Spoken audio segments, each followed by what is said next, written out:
Alright, what is up, good people of the interwebs? Just a quick check-in. This is me, I guess, trying out an idea that I want to kind of do for next year.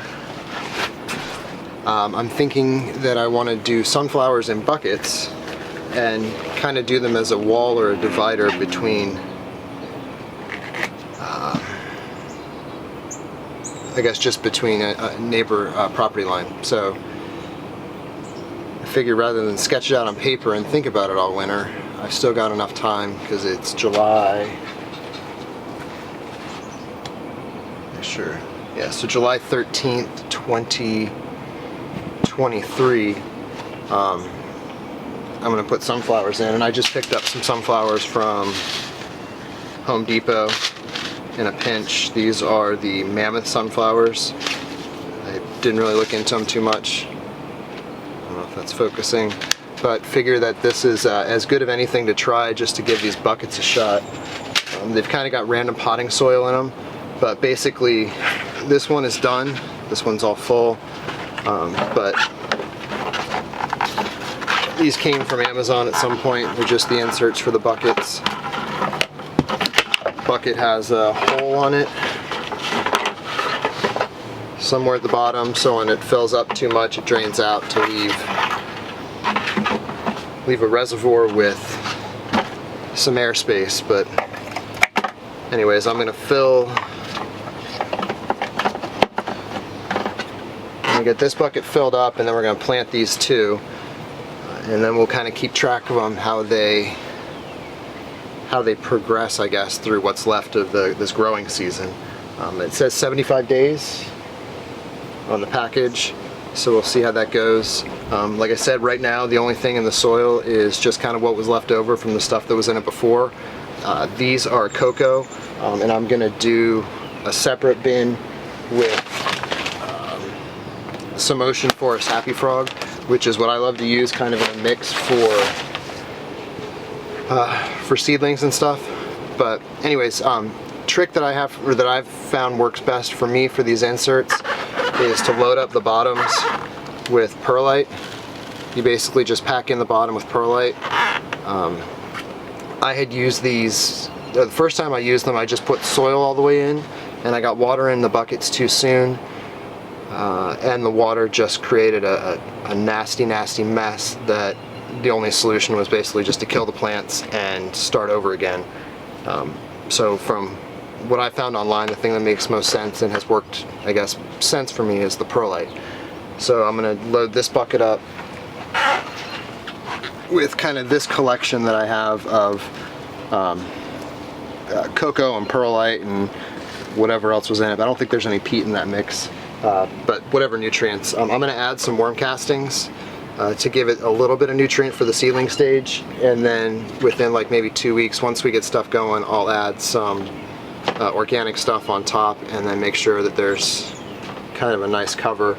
I have this straw, which I'll use for right now, but we'll kind of track these and see how it goes. Like I said, I've got these three little I should know what they're called, but as we go, I guess I'll get kind of more information together on this. This is more just me needing to get this going, or I'm going to run out of time for the season.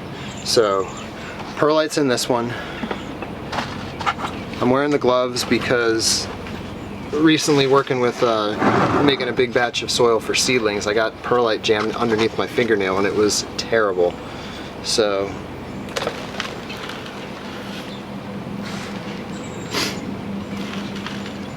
I'll just get this loaded in here. I know I can't see it really from there, but I'm just lightly sprinkling on the soil. And this is all pretty clean. This essentially was just cocoa, worm castings, some organic amendments, whatever. Anyways, hopefully this audio is actually showing up. I think that's my concern. But then get this bucket loaded up. And the soil for the most part is, like, I'm not gonna squish any water out of it, but there's definitely a good bit of moisture in it. Kind of found in playing with different mixes of perlite, or not perlite, of cocoa and peat. They're both definitely different in their own ways.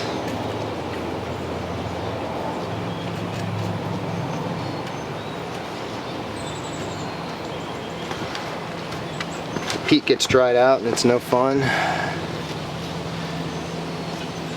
And the cocoa you have to water a lot more than you might be used to. Or at least for me, I know I've struggled with getting the top layer really dried out. Alright, so like I said, this one's now up to that level.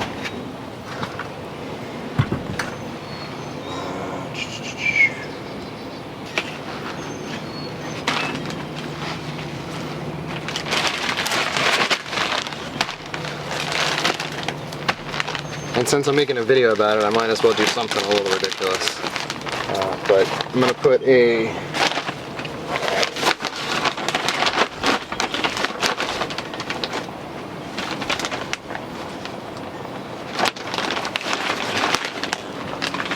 don't have a cup, but anyways, I'm going to take a good handful of worm castings and just kind of mix that in.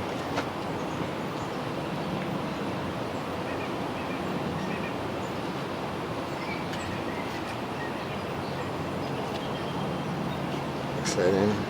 Probably push it down a little bit too. It's gonna settle when I get it wet anyways. And yeah, I think with these my biggest challenge is going to be keeping the top layer from getting super dried out.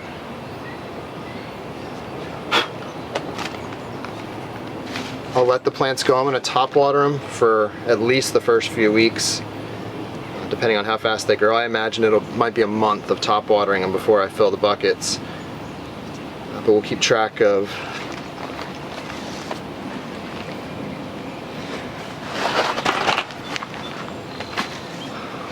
how much water they go through.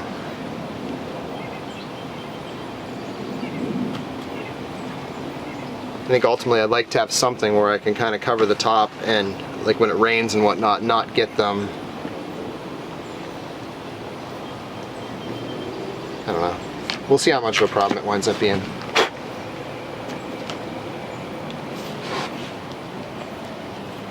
I'm going to keep these on the deck short term, and then once they kind of get going, I'll move them over to the fence line.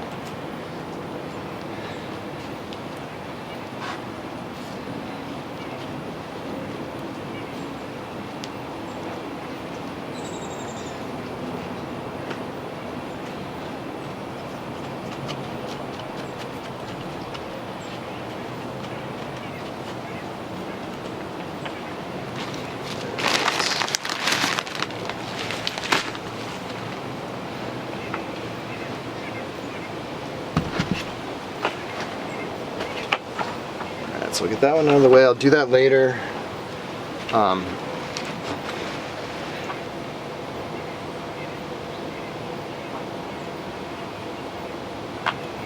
basically just going to put the seeds in and then give it a good water, or I'll give it a good water, you'll see, and then I'm going to put some of the straw on top, give that a little more water to get the straw going, and then I'm going to park them for however many days. I am going to put little caps over where the seeds go in. So I'll be right back with 2 little plastic cups that I'll put over as little domes.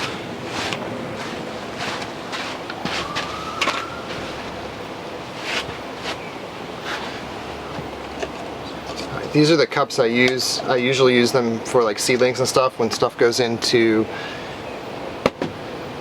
solo cups. Usually do seedlings in solo cups, and then these go on top until the seeds sprout, and then they hang out in the windowsills or whatever. But I'll put these on top and then kind of cover all that with with straw. Hopefully these will stay put. But yeah, and then the other thing I guess I'll do, and I'd like to do an A/B test at some point with this product, but I really like using Recharge.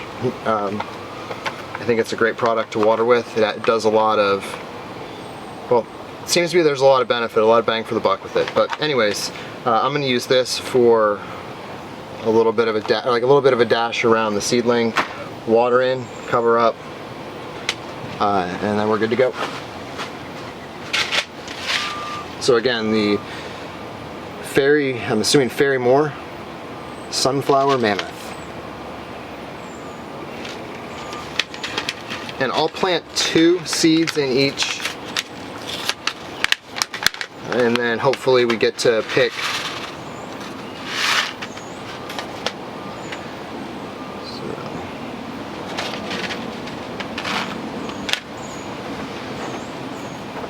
one hole here, one hole here.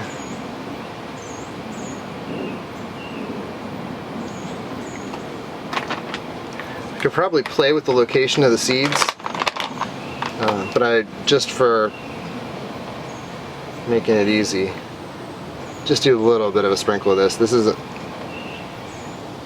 kind of use this stuff everywhere. I think this might be an off-label application, but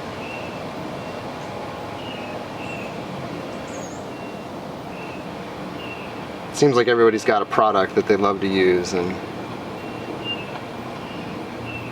this one has a whole bunch of stuff that I like, and I only have to buy one product.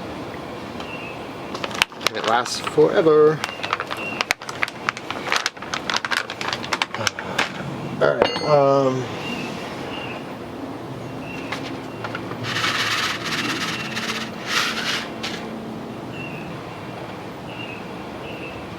hopefully that focuses something there.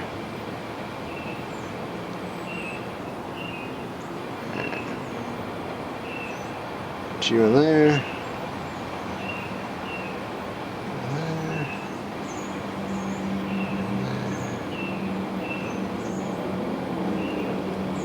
And it's funny, watch these ones not grow. And I spill birdseed into the lawn and I've got a million sunflower seeds growing.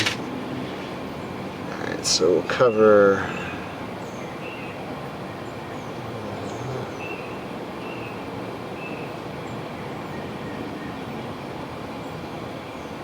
give myself an indicator of where the seeds are.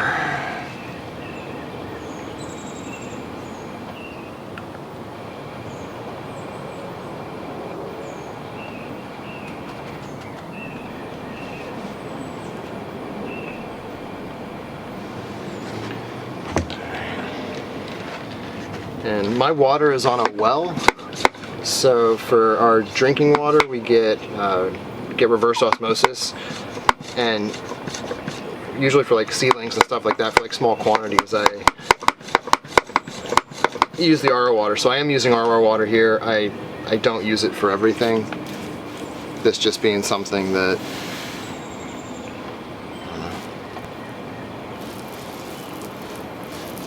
give it a good spray around here, right around the seeds. Let it soak in for a second.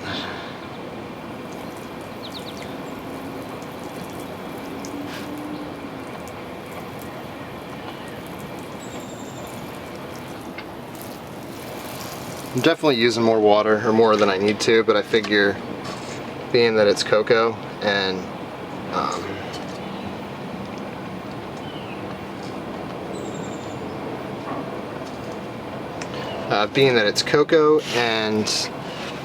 it's going to be outside and the soil's been sitting a little bit, I'm not too worried about it. I will try to keep moisture on the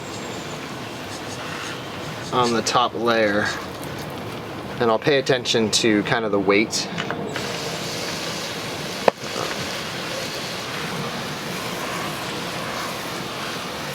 Just to make sure the buckets aren't getting too light. That's one of those watering techniques where people who are really good at it, I am jealous. I know that I can pick stuff up and tell you that it's watered or not. but I'm just terrible at that, that style. And these buckets have definitely kind of helped me with that. I've gotten a lot better with watering.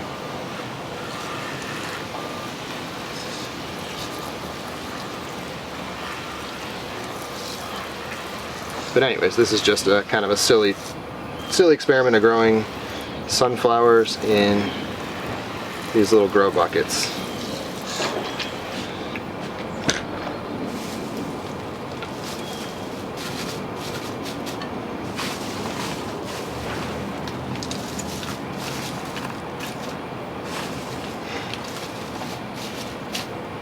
If I wasn't using organic amendments, or know that I was going to be using organic amendments in the next like 3 weeks to a month, this would probably be a good candidate for I don't know, like clay balls or something cleaner. I do want to try using cardboard as a mulch layer, but anyways, that is the sunflowers in buckets planting. Like I said, I'll get this third one planted and then kind of keep updated as to how these go throughout the year. Again, it is July 13th, 2023, and from the time these pop, it should be about 75 days until flower. So